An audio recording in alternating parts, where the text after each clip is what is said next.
আমরা আলোচনা করব কোরবানির পশুর গোশত কিভাবে বন্টন করতে হবে, কয় ভাগে ভাগ করতে হবে সে বিষয়ে। সূরাতুল হজে আল্লাহ সুবহানাহু ওয়া তাআলা ইরশাদ করেছেন, ফাকুলু মিনহা ওয়া আত'ইমুল বাঈসাল ফাকির। অন্য আয়াতে তিনি ইরশাদ করেছেন, ফাকুলু মিনহা ওয়া আত'ইমুল কানিআ ওয়াল মু'তার।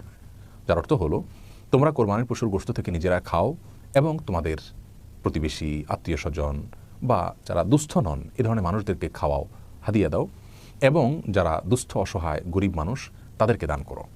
এই আয়াত থেকে তিনটি ভাগ করার ব্যাপারে একটি নির্দেশনা পাওয়া যায়, ইঙ্গিত পাওয়া যায়। সেজন্য বেশিরভাগ উলামায়ে কেরাম বলেছেন কোরবানির পশুর গোশতকে তিন ভাগে ভাগ করা মুস্তাহাব এবং উত্তম।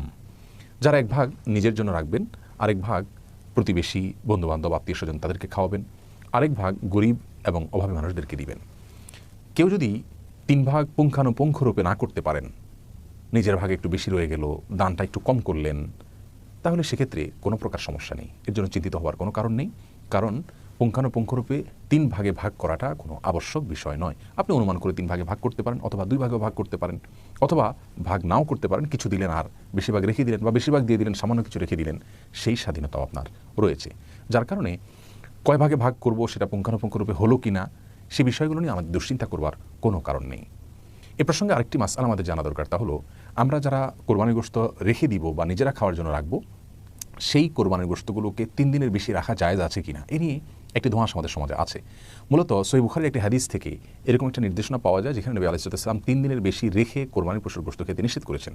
কিন্তু সেই নিষেধাজ্ঞাটি পরবর্তীতে তিরমিজি এবং আর অন্যান্য হাদিসের কিতাবে বর্ণিত বিশুদ্ধ একটি হাদিস দ্বারা রহিত হয়েছে। নবী আলাইহিস সালাম পরিষ্কারভাবে আগের সেই বিধানের রহিত হওয়ার বিষয়টি জানিয়েছেন। যার কারণে 3 দিনের বেশি যদি কেউ রেখে খেতে চান কোরবানির গোশত, তাহলে সেটি সম্পূর্ণরূপে এখন জায়েজ রয়েছে, এবং এটা নিয়েও কোনো প্রকার বিভ্রান্তিতে থাকার কোনো কারণ নেই।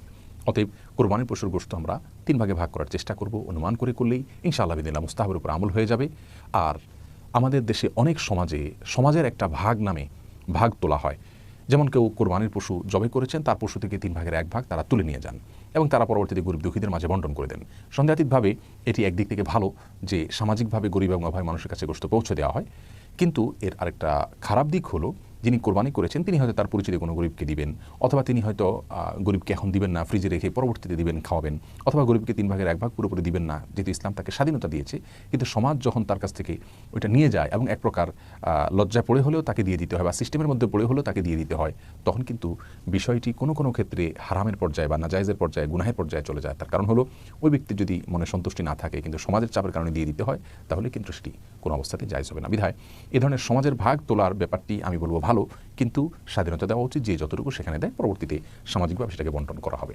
বাধ্য কোনো অবস্থাতেই করা উচিত না, বা সিস্টেম বানিয়ে নেওয়া উচিত নয়, যার ফলে মানুষ একরকম অঘোষিতভাবে বাধ্য হয়ে যায়। তাহলে কোরবানির পশুর গোশতকে আমরা 3 ভাগে ভাগ করার চেষ্টা করবো, যদি করতে পারি ভালো, আর যদি পুঙ্খানুপুঙ্খরূপে নাও করতে পারি, এর জন্য চিন্তিত হওয়ার কোনো কারণ নাই। নিজেরা খাবো, গরিব দুঃখী অভাবী মানুষের মধ্যে বিলাবো, এবং আত্মীয় স্বজন সহ অন্যান্য যে মানুষগুলো আছে তাদেরকেও দান করবো। আল্লাহ তাআলা আমাদের সকলকে সুন্নাহসম্মত উপায়ে রাসূল করিম সাল্লাল্লাহু আলাইহি ওয়াসাল্লামের পদ্ধতি অনুযায়ী প্রত্যেকটি আমলকে সম্পাদন করার তৌফিক দান করুন। আসসালামু আলাইকুম ওয়া রাহমাতুল্লাহি ওয়া বারাকাতুহু।